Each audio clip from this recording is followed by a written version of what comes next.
Bismillahirrahmanirrahim. Assalamualaikum warahmatullahi wabarakatuh. Asyhadu an la ilaha illallah. Asyhadu anna Muhammadar Rasulullah sallallahu alaihi wasallam wa ala alihi wa sahbihi wa sallam. Baik, rekan-rekan sekalian, jumpa lagi dengan saya Iwan Nurmana dalam mata kuliah Ekonomi Mikro, dan pada pertemuan kali ini adalah bagian yang terakhir dari seri mata kuliah kita, seri kuliah pengantar ekonomi mikro ini, yaitu kita akan bahas tentang teori eksternalitas ya. Baik rekan-rekan sekalian, kalau kita bicara tentang eksternalitas itu secara definisi atau pengertian adalah dampak atau efek samping ya. Dampak atau efek samping yang ditimbulkan akibat tindakan suatu agen ekonomi atau pelaku ekonomi ya. Pelaku ekonomi terhadap agen ekonomi yang lain atau pelaku ekonomi yang lain. Baik dampak yang menguntungkan maupun dampak yang merugikan ya. Jadi kalau kita bicara tentang eksternalitas, itu kita berbicara tentang dampak yang ditimbulkan akibat suatu tindakan ekonomi atau tindakan yang berpengaruh secara ekonomi yang dilakukan oleh pelaku ekonomi yang satu terhadap pelaku ekonomi yang lainnya ya. Dan kalau kita bicara tentang dampak itu ada dampak yang sifatnya positif, ada dampak yang sifatnya negatif ya, ada yang merugikan, ada yang menguntungkan. Jadi kadang ada yang saling untuk menguntungkan, ada yang juga berakibat rugi menguntungkan atau untung merugikan seperti itu ya. Nah, pengertian lain atau definisi lain dari eksternalitas itu sendiri adalah bahwa yang dimaksud dengan eksternalitas itu adalah manfaat atau benefit ya, manfaat atau benefit dan atau biaya atau cost yang tidak dapat diperhitungkan secara langsung dalam proses produksi barang dan jasa ya. Kemudian definisi yang lain juga bisa dikatakan bahwa yang dimaksud dengan eksternalitas itu sendiri adalah biaya atau keuntungan ya, biaya atau keuntungan dari transaksi pasar yang tidak terlihat pada harga. Jadi ada beberapa definisi, tapi definisi yang paling umum yang bisa kita gunakan adalah bahwa eksternalitas itu adalah suatu dampak atau efek samping dari suatu tindakan ekonomi yang dilakukan oleh pelaku ekonomi yang satu terhadap pelaku ekonomi yang lainnya. Dan dampak tersebut atau efek samping tersebut bisa menguntungkan atau bisa merugikan baik bagi pada salah satu pihak maupun pada kedua belah pihak ya, seperti itu. Nah, tadi sudah dijelaskan sedikit bahwa eksternalitas itu atau dampak samping itu bisa ada dua macam ya. Ada eksternalitas yang sifatnya positif atau menguntungkan ya. Ada eksternalitas yang sifatnya negatif atau merugikan. Nah, contohnya adalah eksternalitas positif itu adalah contohnya adalah terkait dengan penghijauan di lingkungan sekitar yang memberikan dampak positif bagi lingkungan usaha ya, yang memberikan dampak positif berupa hawa segar dan sejuk bagi masyarakat sekitar. Jadi ini contoh eksternalitas positif yang memberikan dampak positif bagi lingkungan di mana lokasi perusahaan berada ya. Nah, contoh dari dampak eksternalitas negatif contohnya adalah hal-hal atau tindakan-tindakan yang di situ bisa merugikan tidak hanya bagi si pelaku ekonomi, tapi juga bagi masyarakat sekitar yang ada di lokasi usaha. Ya, contohnya adalah akibat pembukaan lahan dengan cara membakar hutan, maka kebakaran hutan itu bisa menyebabkan bencana, yaitu berupa kebakaran hutan yang dampaknya adalah pertama hilangnya tempat tinggal bagi para hewan, yang kedua adalah polusi asap bagi atau pencemaran polusi asap bagi para penduduk yang ada di sekitar dari lokasi usaha tersebut. Ya. Nah, eksternalitas sendiri terjadi karena adanya perbedaan antara marginal sosial dan private cost dari suatu barang. Dalam kasus kerusakan lingkungan, contoh yang di atas adalah menimbulkan eksternalitas bagian negatif karena tidak adanya unsur biaya tambahan dalam bentuk social cost yang masuk dalam komponen harga barang akhir.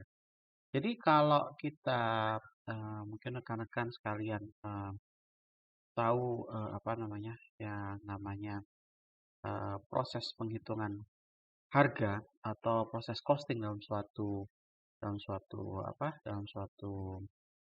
proses produksi, ya, itu biasanya hanya memperhitungkan bahan-bahan atau hanya memperhitungkan biaya-biaya yang berkontribusi langsung terhadap produk tersebut, ya. Contohnya kalau barang elektronik ya berarti yang barang-barang yang berdampak apa namanya biaya-biaya yang benar-benar berkontribusi positif terhadap barang-barang elektronik tersebut, misalnya pembelian bahan baku, kemudian tenaga kerja, ya, kemudian biaya distribusi atau pemasaran. Tapi tidak memasukkan biaya yang mungkin timbul dari kegiatan produksi dari perusahaan tersebut. Contohnya yang terkait dengan polusi udara atau polusi suara atau terkait dengan misalnya apa namanya kerusakan lingkungan sekitar. Kalau misalnya ada limbahnya yang ternyata itu limbahnya dibuang ke mana? Ke sungai tanpa mengalami atau tanpa dilakukan proses pengolahan sebelum dibuang ke sungai, nah seperti itu ya. Nah itu yang tidak dimasukkan sebagai harga perhitungan dari proses produksi yang ada. Ya. Nah konsekuensinya adanya eksternalitas yaitu pertama adanya efisiensi pasar atau market efficient. Yang kedua adalah munculnya pemanfaat luar atau free rider. Jadi orang-orang yang di situ hal-hal yang di situ benar-benar muncul sebagai dampak ikutan atau dampak yang tidak diperhitungkan sebelumnya dari eksternalitas tersebut ya.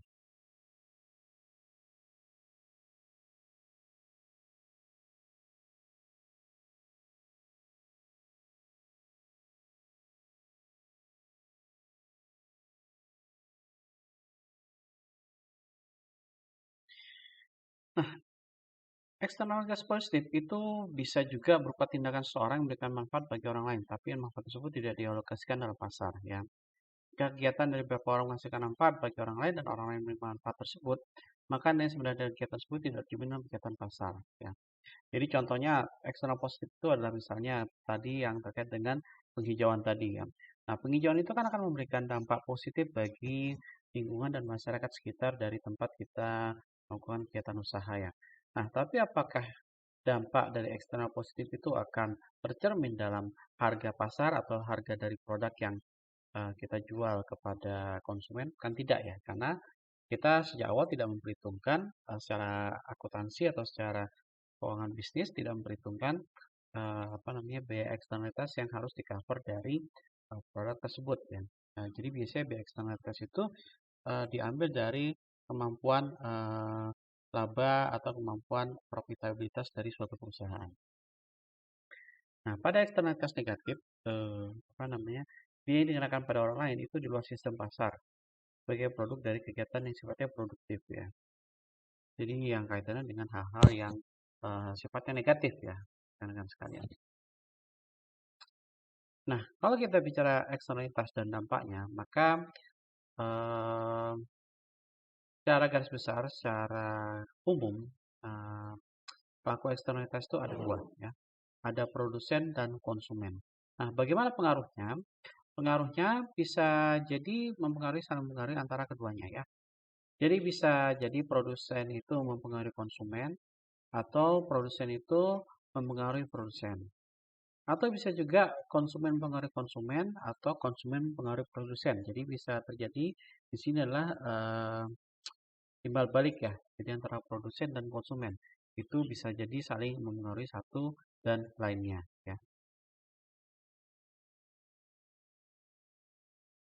Nah, dari diagram yang diterangkan depan tadi, kita bisa bagi eksternalitas itu ada menjadi empat ya. Pertama, efek atau dampak suatu produsen terhadap produsen lain atau effect of producers on other producers itu yang terjadi di sini. Jadi akibat tindakan satu produsen itu mempengaruhi pada produsen yang lainnya. Jadi antara produsen dengan produsen, antara pabrikan yang satu dengan pabrikan yang lain. Ya. Yang kedua adalah efek atau dampak samping kegiatan produsen terhadap konsumen. Nah, ini yang terjadi di sini adalah antara produsen dengan konsumen, ya. Jadi tindakan yang diambil oleh produsen itu mengaruhi pada konsumen, ya, misalnya mempengaruhi image-nya atau mempengaruhi apa namanya persepsinya seperti itu ya.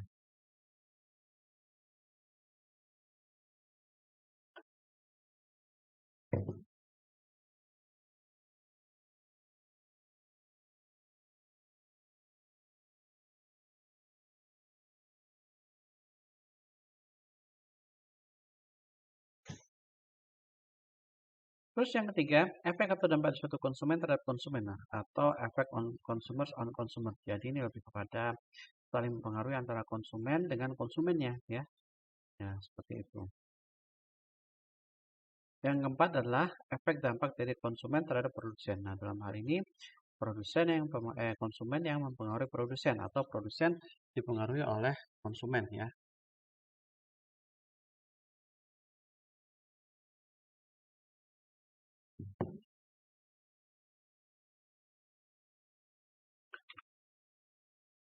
Nah, ini adalah beberapa contoh jenis eksternalitas yang terjadi antara produsen dan konsumen, ya. Contoh yang pertama adalah yang terjadi antara produsen mempengaruhi produsen, ya. Jadi suatu tindakan produsen itu mempengaruhi produsen yang lainnya, ya. Contohnya di sini adalah aktivitas yang mengakibatkan terjadinya perubahan atau pergeseran fungsi produksi dari produsen lain. Ya. Contohnya adalah dampak atau efek dalam bentuk biaya pemurnian atau pembersihan air yang dipakai, ya, oleh produsen hilir yang terkena pencemaran air dari produsen hulu atau upstream producers. Jadi ini contohnya antara contoh di sini yang digunakan terhadap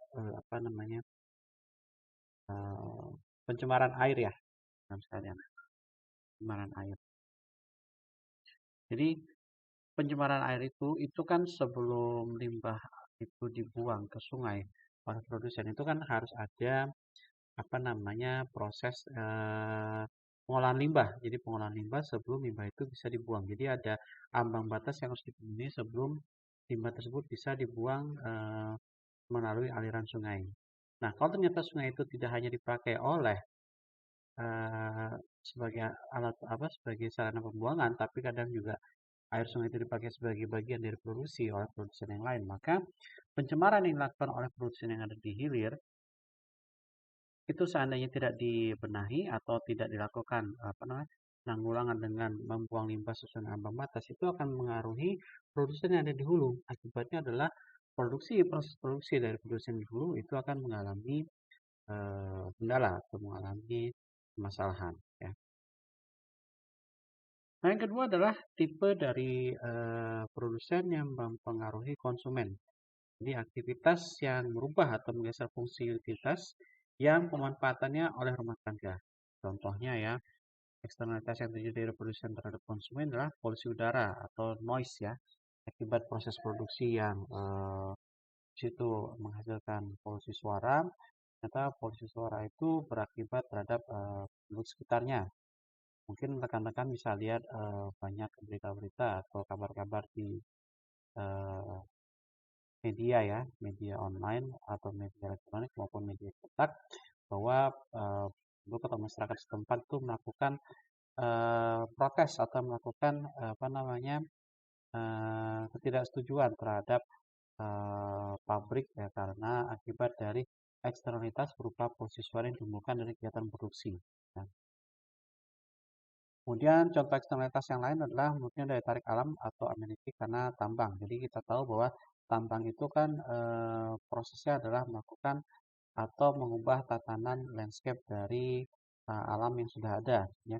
Yang tadinya awalnya hutannya harus ditebang untuk dilakukan proses penambangan atau pengambilan hasil mineral berharga yang ada di dalam bumi. Nah, itu kan pengambilan mineral yang ada dalam bumi itu sendiri itu akan merusak atau akan merubah fungsi hutan yang ada di atasnya.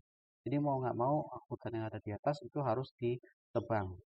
Sehingga alam yang tadinya asri atau alam yang tadinya indah karena adanya hutan beserta dengan ekosistemnya yang tinggal di hutan itu, ya, termasuk binatang-binatang segala macam itu menjadi eh, terganggu karena pohonnya tempat tinggal mereka itu hilang karena adanya proses penambangan.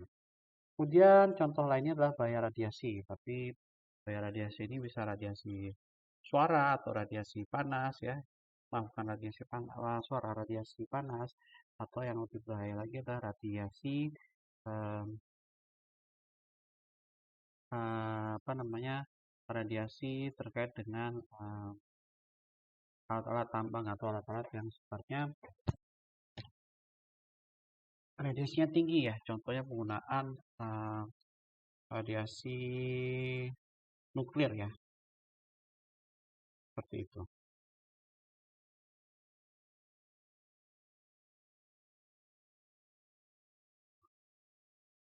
Nah, contoh yang ketiga adalah eksternalitas yang terjadi antara konsumen terhadap konsumen ya. Jadi aktivitas seseorang atau kelompok tertentu yang mengaruhi atau mengganggu fungsionalitas konsumen yang lain. Contohnya inilah pembakaran sampah oleh tetangga ya. Jadi ada tetangga di sini yang sedang melakukan proses gotong royong mungkin atau bersih-bersih, tapi ternyata sampah yang Anda dibuang itu dibakar. Itu akan mengganggu tetangga lainnya yang kebetulan sensitif dengan asap ya, seperti itu. Kemudian bising suara radio atau televisi tetangga. Jadi mungkin karena tinggalnya di Perumnas, rumahnya terlalu mepet ya, temboknya terlalu dekat sehingga suara yang timbul dari suatu rumah itu bisa kedengaran ke rumah tetangganya. Nah, itu mengganggu dan tidak baik ya. Kemudian asap rokok bagi orang lain, asap rokok atau asap HP ya. Itu bagi sebagian orang itu asap rokok itu sangat tidak disenangi ya, sangat mengganggu buat mereka, bahkan sensitif ya. Terkena asap rokoknya aja sudah bisa bikin batuk-batuk ya, atau membuat sesak napas bagi yang punya alergi. Itu salah satu contoh eksternalitas. Nah, kemudian eksternalitas yang terjadi dari konsumen kepada produsen, ya. Aktivitas konsumen yang mengganggu produksi produsen atau kelompok produsen tertentu. Contohnya adalah limbah rumah tangga yang dengan sengaja dibuang ke sungai sehingga mengganggu usaha tertentu yang menggunakan atau memanfaatkan air sungai tersebut untuk kegiatan produksi. Misalnya, akibat pembuangan limbah rumah tangga atau industri rumah tangga, industri batik rumah tangga dibuang secara sembarangan ke sungai, itu dapat mengganggu pihak-pihak lain yang ikut memanfaatkan aliran sungai tersebut sebagai sarana produksinya. Contohnya terkait dengan terkait dengan usaha perikanan. Ikan bisa mati ya kalau misalnya limbah industri rumah tangga batik itu dibuang tanpa pengolahan lebih lanjut ke sungai. Itu sangat beracun. Atau yang terkait mungkin sungai itu juga digunakan untuk irigasi, untuk pengairan sawah atau pengairan kebun ya. Nah, itu kan apa namanya air sungai yang tercemar itu kan juga tidak baik untuk apa namanya pertumbuhan produk-produk pertanian tadi ya. Atau juga bisa mengganggu suplai air bersih perusahaan air bersih ya. Jadi karena airnya tercemar oleh limbah batik rumah tangga, maka perusahaan air bersih yang memanfaatkan sungai sebagai salah satu bahan baku produksi airnya itu juga akan terganggu ya.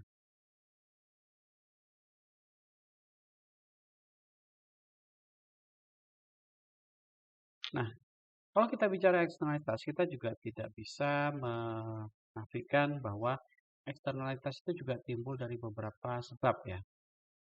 Pertama, eksternalitas bisa timbul akibat adanya barang publik ya. Jadi barang yang apabila dikonsumsi individu tertentu tidak akan mengurangi konsumsi orang lain akan barang tersebut ya, seperti itu.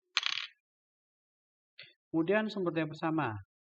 Nah, sumber daya bersama itu juga bisa menjadi tersebab timbulnya eksternalitas ya, rekan-rekan sekalian.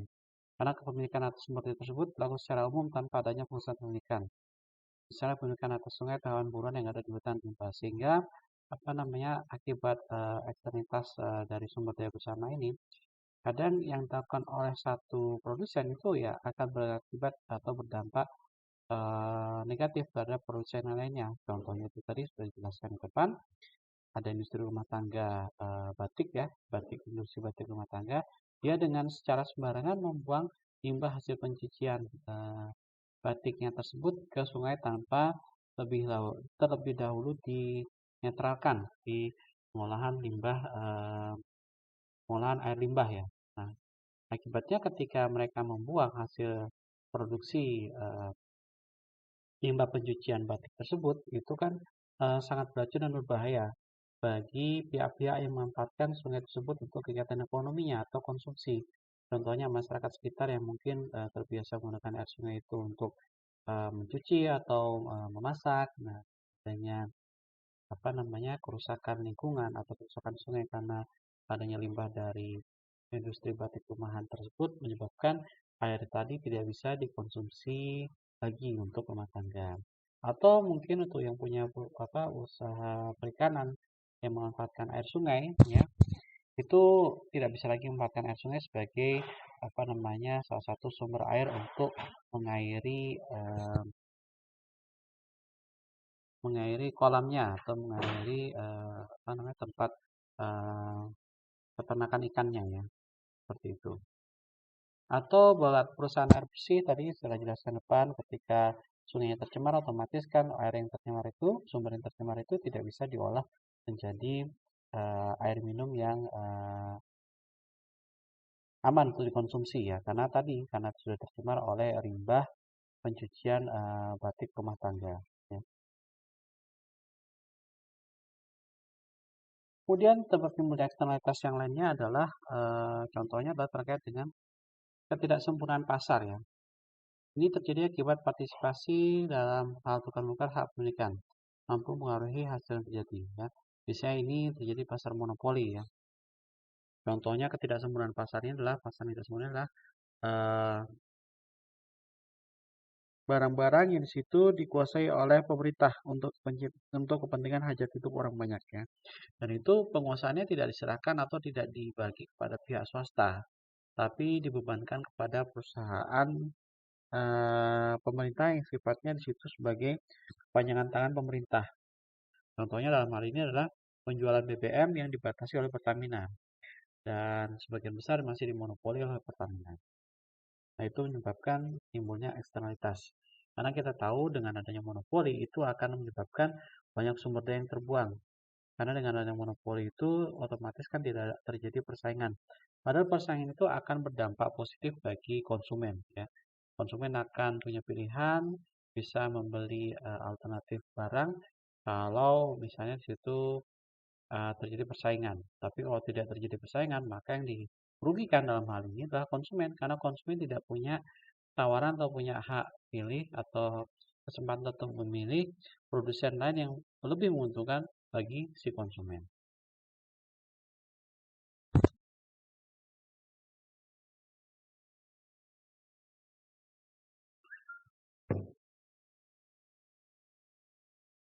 Nah, yang keempat adalah eksternalitas yang timbul dari kegagalan pemerintah.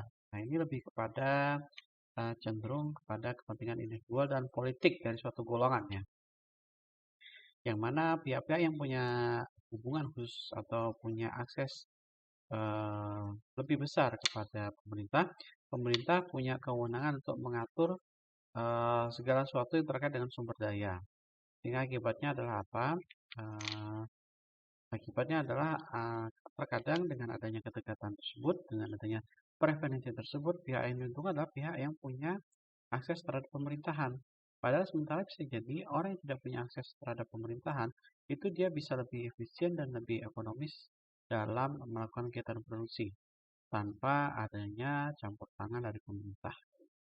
Sehingga yang terjadi adalah contohnya saat ini adalah pembangunan pusat perbelanjaan daerah dan pertumbuhan masyarakat di daerah pertumbuhan masyarakat. Nah, ini adalah sesuatu yang sebetulnya tidak tepat, ya. Jadi pemilik modal besar itu berhadapan langsung dengan pemilik modal kecil, ya. Jadi antara investor yang mempunyai modal untuk bangun pusat perbelanjaan, dia membangunnya sengaja di daerah yang merupakan daerah ramai, yang ramai dengan kegiatan UKM, yaitu pertukaran masyarakat setempat. Sehingga dengan keadaan seperti ini otomatis yang diuntungkan adalah yang punya akses terhadap politik pemerintahan, dan akses terhadap politik pemerintahan itu bisa digunakan untuk membuat peraturan-peraturan yang berpihak kepada di pihak yang punya kepentingan, dalam hal ini pemegang modal, ya.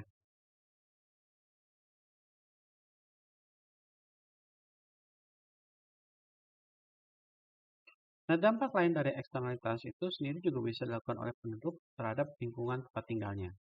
Nah, penduduk dan tempat lingkungan itu secara garis besar memiliki dua makna. Pertama, besarnya penduduk ini serta kualitas memadai itu menunjukkan besarnya kualitas sumber daya manusia yang merupakan potensi bagi pembangunan ekonomi. Jadi seandainya kita itu memiliki jumlah penduduk yang besar dan banyak yang disertai atau diikuti dengan kualitas sumber daya manusia yang juga bagus, itu akan menjadi suatu potensi ekonomi yang sangat besar ya.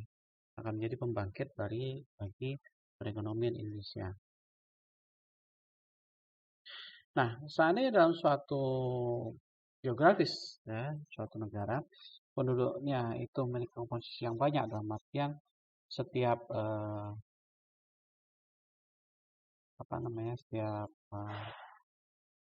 golongan umur itu banyak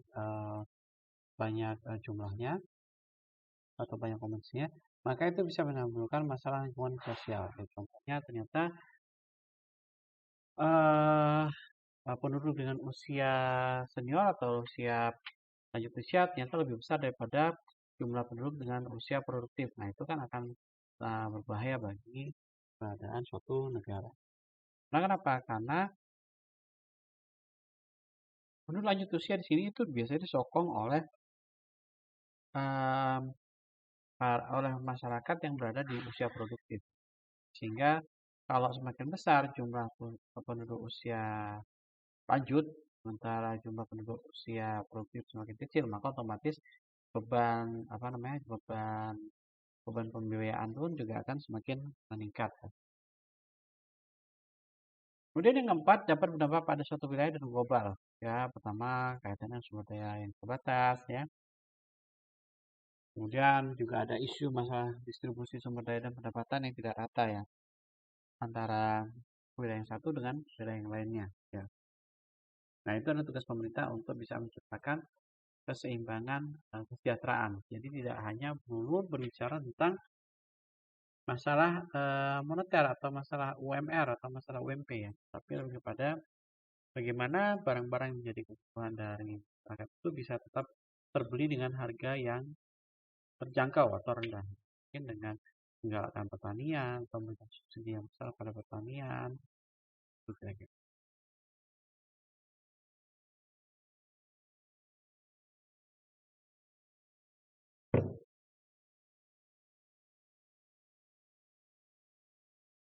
Dampak lingkungan bagi negara berkembang. Dalam negara berkembang, aktivitas ekonomi terus ada sektor primer ya, pertanian, pertambangan, sehingga indikasikan bahwa lingkungan yang terjadi akibat hal tersebut merupakan kerusakan alam seperti erosi, pembakaran hutan dan ketersediaan sumber daya alam yang jadi bagi negara-negara yang sedang berkembang seperti kita ini, kita banyak mengandalkan komoditas hasil tambang kita. Nah, kemudian pada negara maju, aktivitas ekonomi terpusat pada suatu sektor atau sekunder dan tersier. Sehingga masalah yang insentif akibat masalah pada pengaksesan dan menurunnya kualitas itu dapat menurunnya kualitas sumber daya baik udara, air, dan lainnya. Ya.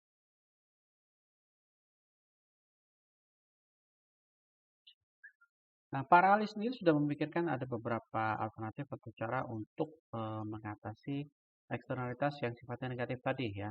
Pertama, dari pemerintah sendiri sudah mengeluarkan adanya regulasi atau peraturan ya. Baik itu peraturan terkait dengan pencemaran atau pengolahan limbah ya.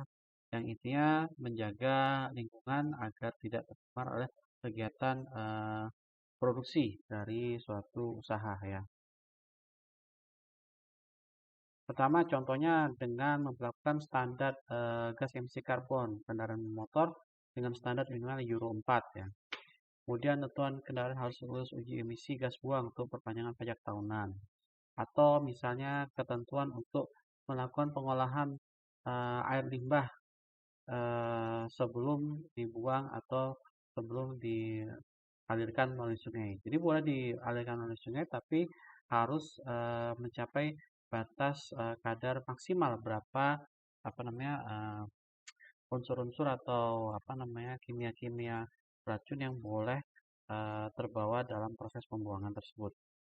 Kemudian ada namanya uh, mekanisme pajak Pigovian atau corrective tax ya. Jadi untuk kendaraan dengan gas emisi karbon yang sudah memenuhi standar Euro 4 itu akan mendapatkan 0%. Lebih ringan dibandingkan kendaraan motor dengan gas buangnya. Dalam hal ini kendaraan sebenarnya kendaraan listrik ya. Nah, sebentar lagi nih kelihatannya pemerintah akan menyulitkan atau mengeluarkan kebijakan terkait subsidi untuk pembelian kendaraan listrik. Tujuannya agar semakin banyak masyarakat membeli kendaraan listrik dan polusi atau gas emisi karbon yang timbul dari kegiatan atau timbul dari pengoperasian kendaraan bermotor itu bisa dikurangi. Nah, yang ketiga adalah CSR atau Corporate Social Responsibility. Nah, ini biasanya dilakukan oleh perusahaan dengan tujuan mengurangi dampak eksternalitas perusahaan. Mungkin dengan bikin acara atau memberikan sedikit santunan bagi masjid atau rumah ibadah setempat, gitu ya.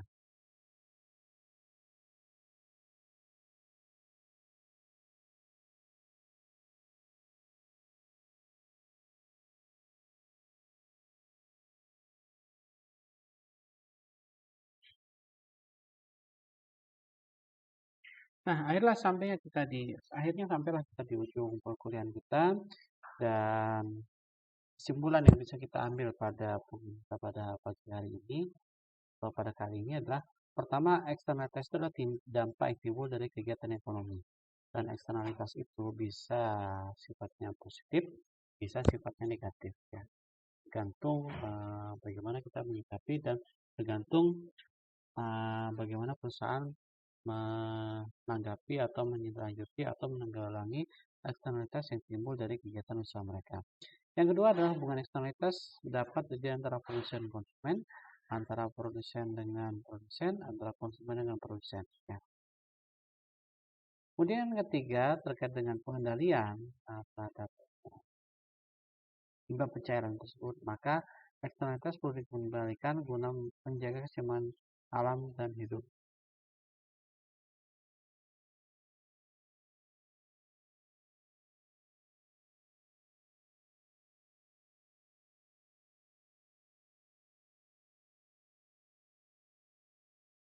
Baiklah rekan-rekan, demikianlah kuliah kita pada kali ini. Demikian yang saya sampaikan. Semoga bermanfaat dan ada manfaat diambil. Dan kuliah ini juga berarti menandai berakhirnya eh, mata kuliah ekonomi mikro yang online yang disampaikan oleh saya. Dan berikutnya kita akan menghadapi namanya penilaian akhir atau ujian akhir semester yang insya Allah akan dilaksanakan pada minggu 2 Januari. Dan materi yang akan menjadi bahan ujian akhir semester kita adalah pasca UTS ya. Jadi materi pasca UTS itu yang akan saya jadikan bahan untuk materi ujian akhir semester. Baik, nanti bisa tinggal ditunggu saja apa namanya pembahasan lebih lanjut mengenai ujian akhir semester ini di grup WA-nya ya rekan kalian. Baik, atas perhatian dan kerjasamanya saya ucapkan banyak terima kasih. Semoga apa yang saya sampaikan ini bisa memberikan manfaat buat kita semuanya. Apabila ada salah-salah kata selama perkuliahan ini, saya mohon maaf yang sebesar-besarnya. Dan jangan lupa bagi rekan-rekan yang belum mengerjakan ujian tengah semester atau mid semester, sudah dikerjakan karena sebentar lagi kita akan menghadapi ujian akhir semester. Dan mungkin ujian akhir semester saya tidak akan berikan terlalu lama kesempatannya ya, maksimal mungkin akan saya buka selama 2 minggu, karena juga saya harus segera memberikan nilai buat rekan-rekan sekalian. Baik, semoga rekan-rekan sekalian bisa mendapatkan nilai yang terbaik ya. Atas perhatian atensinya selama ini, selama setengah semester ini saya mohon maaf kalau mungkin saya banyak kekurangan-kekurangan. Saya ucapkan Assalamualaikum warahmatullahi wabarakatuh. Subhanakallahumma wa bihamdika asyhadu an la ilaha illa anta astaghfiruka wa atubu ilaik. Assalamualaikum warahmatullahi wabarakatuh. Sampai jumpa dalam mata kuliah yang lain atau mata kuliah berikutnya.